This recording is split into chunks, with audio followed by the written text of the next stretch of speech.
আর আজকে যেহেতু বৃষ্টি বর্ষা হয়ে গেলো, চুলার পরিবেশটা কিন্তু একটু খারাপ হয়ে যাচ্ছে মানে গেছে। তো বন্ধুরা, কড়াইতে কিন্তু তেল গরম হয়ে গেছে। আমি এখন এই বেগুনগুলো ভেজে নেব।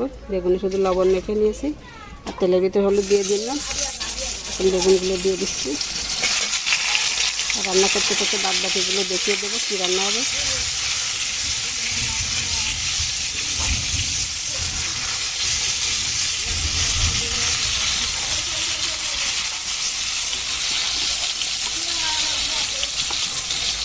সামান্য একটু হলে দিয়ে দিচ্ছি বেগুনের সাথে।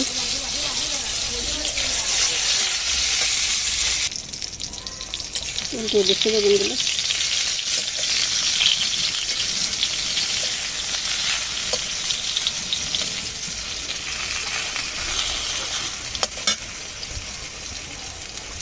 একটু কাঁচা লঙ্কা দিয়ে দিলাম এখানে।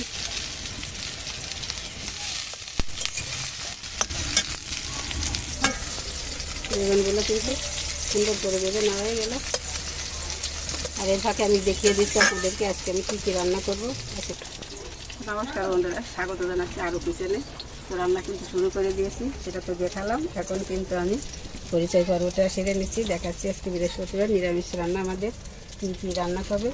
কারণ নিরামিষের জন্য এখানে নিয়েছি আমি, দেখুন এখানে নিয়েছি অনেকগুলো কচি ডাঁটা, ছোটো ডাঁটাগুলো নিয়েছি এই সবজির জন্য।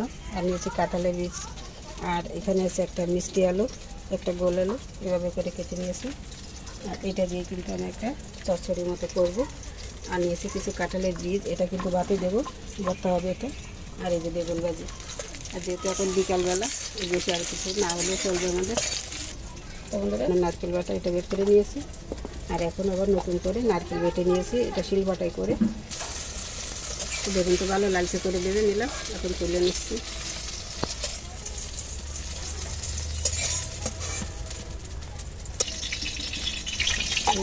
জল না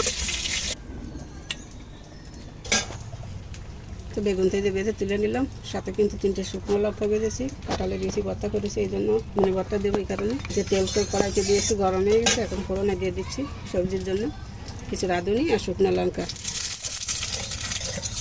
নিলাম। এখন আলুগুলো দিয়ে দিচ্ছি আগে, গোল আলু। জলটা আগে ভালো করে ভেজে নেব। আলুটা ভালো করে ভেজে নিলাম। এখন এই কাঁঠালের বীজগুলো দিয়ে দিচ্ছি। ওগুলো সবজির ভিতর কাঁঠালের বীজটা কার কার ভালো লাগে খেতে কমেন্টে জানাবেন। এটা কিন্তু আমাদের কাছে দারুণ লাগে, সেজন্য দিয়ে দিই।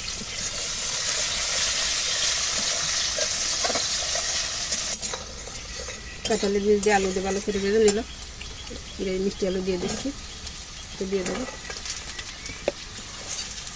ভালো করে। আবার একটু সব তরকারি একসাথে ভেজে নেব।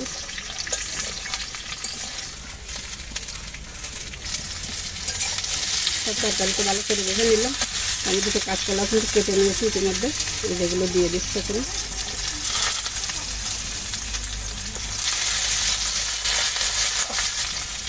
এখন হলুদ দিয়ে দিচ্ছি তরকারির সাথে করে।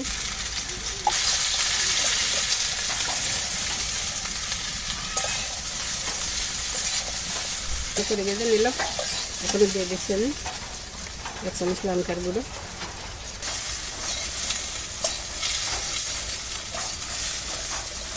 বাটা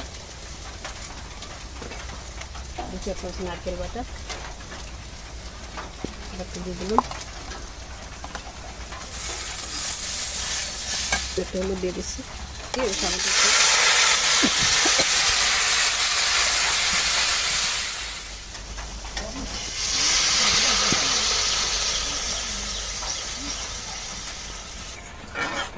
চাল দিয়ে দিচ্ছি। তন্দুরি কাঁঠালের বীজগুলো আমি এখন বাটির ভিতরে কিন্তু দিয়ে দিচ্ছি। এটা কিন্তু নেটের ভিতরে বেঁধে দিলে খুব সুবিধা হয় বের করতে। রান্না হয়ে গেল, দেখুন কত সুন্দর মাখা মাখা করে নিয়েছি। আর এটাই কিন্তু এই সবজি রান্না মেহনত, এইভাবেই রান্না করতে, তাহলে কিন্তু দারুণ লাগে খেতে। আর আমি যে পদ্ধতিতে করলাম, এইভাবে আপনারা ভালো যদি লাগে বাসায় একবার করে দেখুন, সুন্দর লাগে কিন্তু খেতে। অ্যাড করে জানাবেন। আমি এখন নামিয়ে নিচ্ছি।